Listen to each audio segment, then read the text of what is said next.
Welcome to Inside Magazine. I'm David Matlin. Well, after the earthquake in Nepal, many countries sent aid. One of the first on the ground was the Israeli field hospital. Now, usually doctors don't get too personally attached to their patients, but sometimes it happens. One of the critically wounded in Nepal wasn't given much chance to survive, but he did. And he formed a special relationship with the doctor that saved his life. Dr. Krishna is a Nepalese physician that lives in Israel, and when news spread of the disastrous quake, he volunteered to join the Israeli team and come to the rescue of his people. Well, here's his story, Help and Let Go, by Nadav Neuhaus for I-24 News.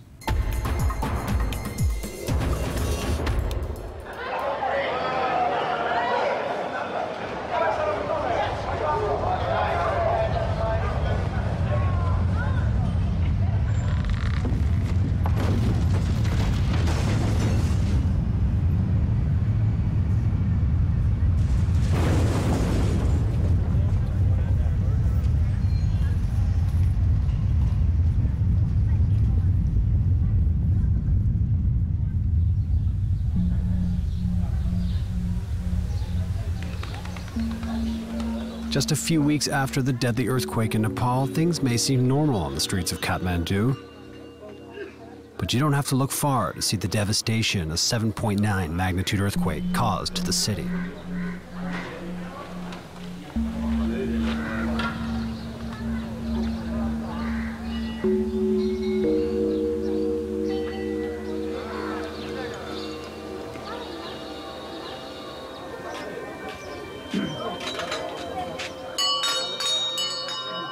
During the day, people visit the ruined holy sites to pay their respects to the dead.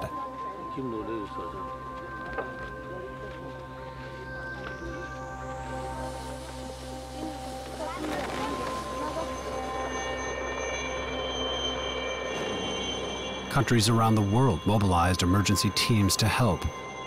One team, dispatched by the Israeli military, was among the first on the ground.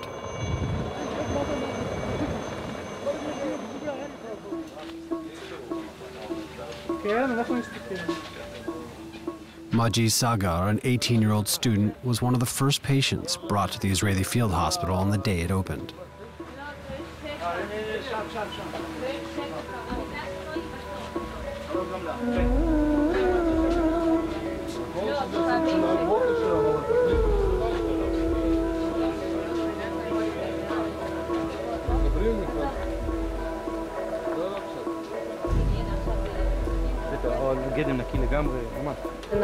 A wall fell on him and simply cut his hand off. He has a stump. He has a traumatic stump on his arm.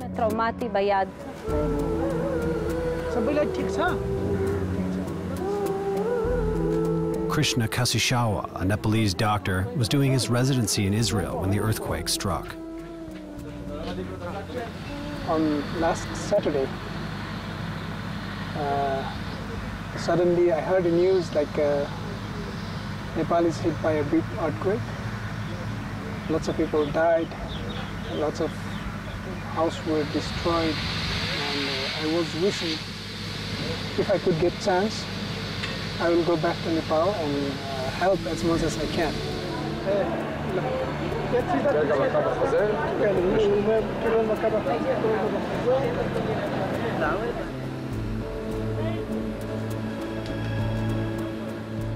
We didn't think he would make it.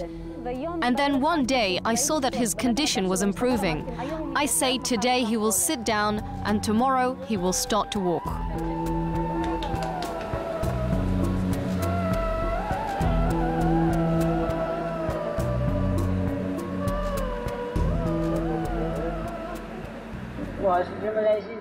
When I fell, I was thinking that I don't have hands. I saw a lot of blood coming out of my body. Everyone thought I was dead. Many of the medical staff on the Israeli team have worked together before in disasters in Haiti, Turkey, and Japan. In their ordinary lives, they're nurses and paramedics, mothers and fathers, doctors who work at hospitals or in private practice, as specialists in their fields. None of them have to be here. They volunteered. So I will call Mom, okay? Yalla, bye-bye.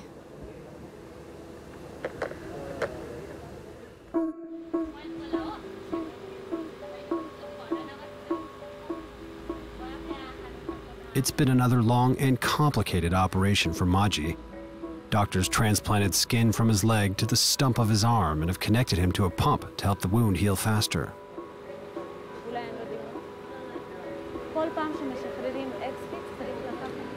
The Israeli team cannot oversee all of his care as their time in Kathmandu is limited.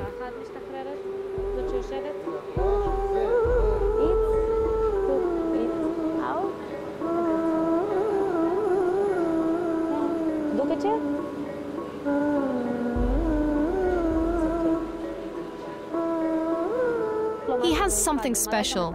He shows his strength. He shows his intensity. We've become attached to him. The whole team has become attached to him. I call him the dancer because that's what he likes to do, and that's what we hope he will be able to do later. It's been 2 weeks since the initial earthquake, but there are still wounded arriving at this field hospital. Most are arriving from remote areas where the devastation was far worse and survivors have been entirely cut off.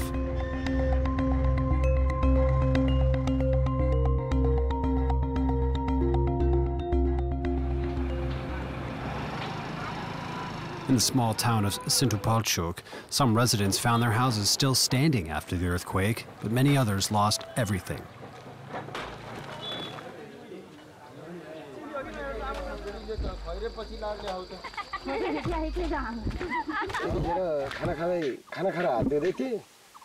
I was washing my hands after lunch. Suddenly it started to shake. I realized it was an earthquake. I ran outside. Then I took my kids and ran away from the house. While we were running, the wall of the house fell down. We reached the field, and when I looked back, all these houses had collapsed.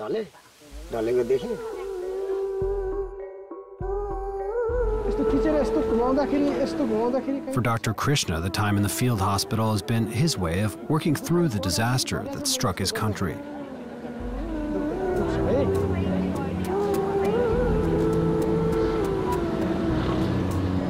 A few days before the Israeli team heads home, Dr. Krishna pays one more visit to his family because some members of the family lost their house and everything in it.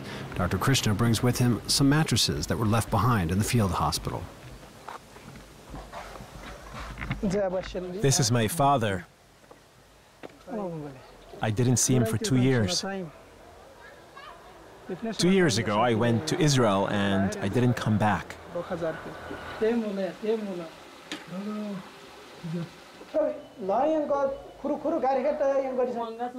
Nothing happened to these people. They were asking where to go. Nobody said anything.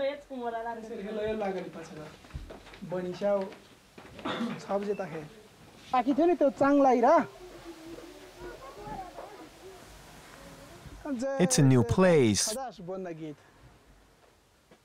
15 years old, or something like that. From the outside, it looks okay, but inside you have all these cracks.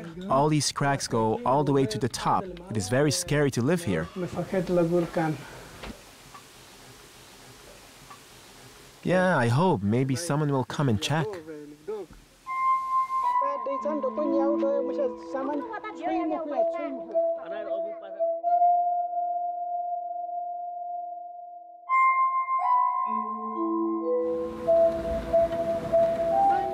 All the patients are being transferred to local facilities to continue treatment.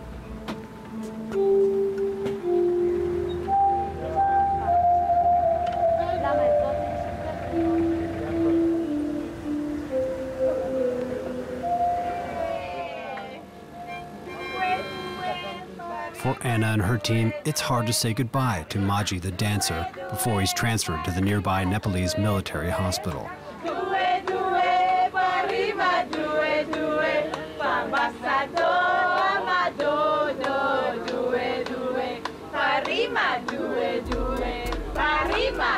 I will help you.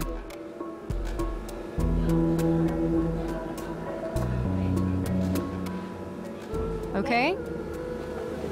We need to move everything. One sec, one sec. He is the last one to leave the hospital. Slowly, slowly. Be careful on his head. Good, good. We need to get him the wheelchair. We need to ensure that they will connect the suction right now.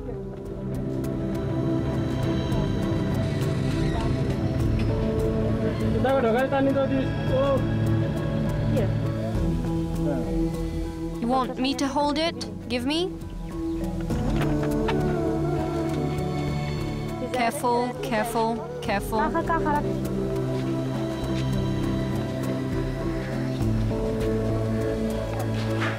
We can't leave him like that. He needs electricity.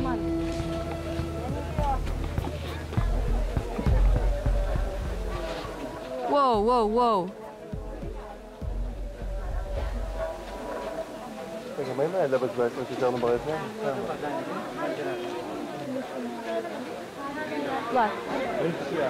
Here, there's a bed over there. Does it have a battery? No, it doesn't. It needs electricity.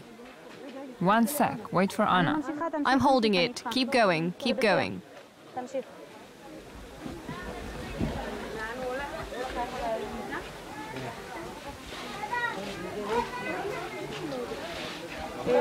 Sorry, we need for him this electricity. It's very important because it has to be like this 3 days. It's for suction? Yes. No, it's wound. Wax, surgical one. 3 days more. All 3. Okay.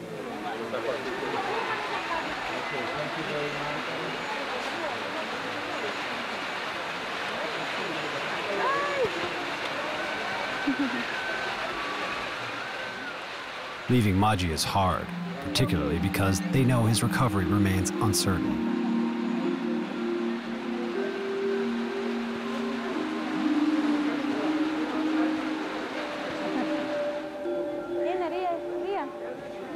Maji's fate is not so different from that of his country. The look of uncertainty and fear that can be seen in Maji's eyes as he takes in his new surroundings is the same uncertainty Nepal faces in the months and years ahead.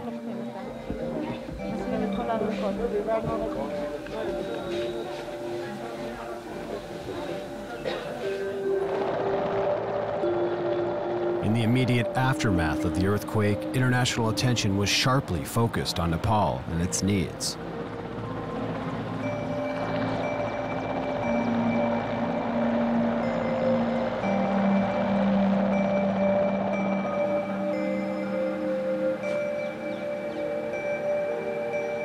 But as the weeks turn into months, the needs are still there, but the world no longer is.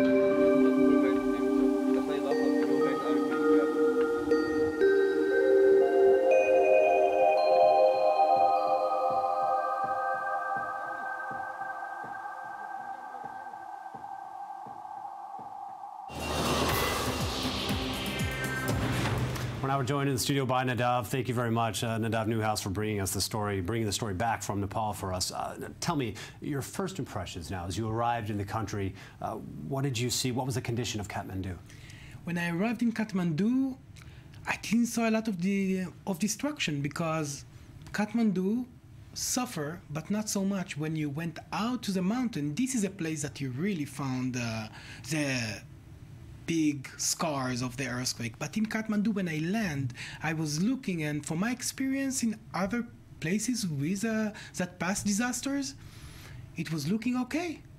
Just when you start walking the street, you start to see see here and there, things have fallen. But you're saying from the air, your initial impression was that it wasn't so bad. It was not so in bad. Kathmandu. Exactly. Well, let's talk about these rural communities now, because that's where much of this damage and the death toll came from. Now, were you able to reach some of them, and what did you see and feel happening out in these rural areas? So, to get there, it takes time. It's really, really rough. It took me a drive that before the earthquake took around 3 to 4 hours. It took me around 10, 11 hours. And it was really rough. And we got to places that basically the village not exist anymore. You have a road that on both sides, you had houses that now it's basically on ground levels. And people are there. People don't get aid.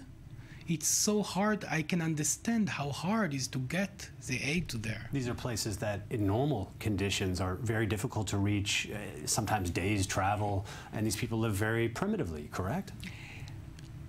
Yes, you know, I don't know if I will call it primitive, but in very simple and basic ways. There are mountain people, there are farmers, there are growing cattle and agriculture, rice, and now basically everything is down to the ground and they don't know how to restart. And the monsoon, I have to remind you, the monsoon is starting right now. Wow. So the intense rain is on its way.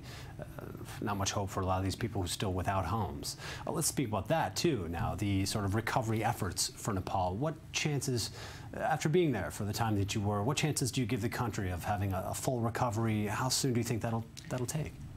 I can't give you a time frame, but I can tell you that from my impression from the Nepalese people, they have something unique in them. They are very calm, very quiet, and if, like again, I was in Haiti and I saw that it took 6 months after and I didn't saw anything change. Over there, I already see people moving rubbles, start to rebuild. Maybe it's because of the monsoons that coming, but it's also some kind of something in their spirit that brings them, you know, and they reveal and they start again, and they don't wait for no one, because no one will come to the mountains really to help them.